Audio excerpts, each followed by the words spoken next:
পরীক্ষা করছো তুমি? গ্রেড 4 লেভেলের পরীক্ষা। তোমার নাম কি? নাম সিঞ্জিনী মাইতি, নবম শ্রেণীতে পড়ি।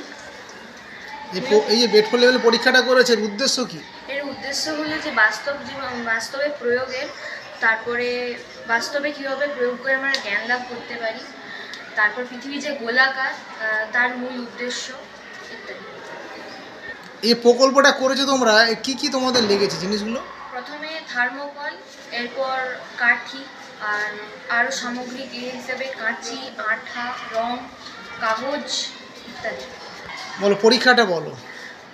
বিজ্ঞানী এ রাসেল ওয়ালেস তিনি বেডফোর নদীতে 1870 খ্রিস্টাব্দে 3টি সমান উচ্চতার খুঁটিকে ভেলাতে করে ভাসিয়ে দেন।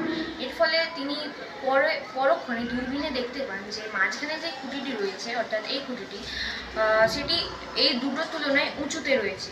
তো ফলে তিনি ওখান থেকে একটা পরীক্ষা বা একটা সিদ্ধান্তে এলেন যে আমাদের পৃথিবী যেহেতু গোলাকার, সেহেতু এই 3টি দণ্ডের মধ্যে মাঝখানের দণ্ডটি উঁচু হিসেবে দেখাচ্ছে। সেই হিসাবেই যদি সমতল হতো তাহলে যে 3টি দণ্ড রয়েছে তা 3টি সমান উচ্চতায় থাকতো, কিন্তু তা না হয়ে মাঝখানের দণ্ডটি উঁচুতে রয়েছে।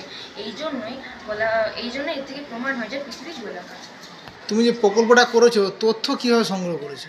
প্রথমত, এই প্রকল্পটি তৈরি করার জন্য আমার পাঠ্য বই নবম শ্রেণীর যে পাঠ্য বই রয়েছে ভূগোলে, সেখান থেকে সাহায্য নিয়েছি। দ্বিতীয়, আমার স্কুলের ভূগোলের শিক্ষক চিত্তরঞ্জন দাস মহাশয়ের থেকে সাহায্য নিয়ে প্রকল্পটি প্রস্তুত করেছি। তুমি একটু সংক্ষেপে বলে দাও যে এই প্রকল্পটা তুমি কিভাবে তৈরি করেছো। প্রথমে একটা থার্মোকল কেনার পর তাকে এরকম আকারে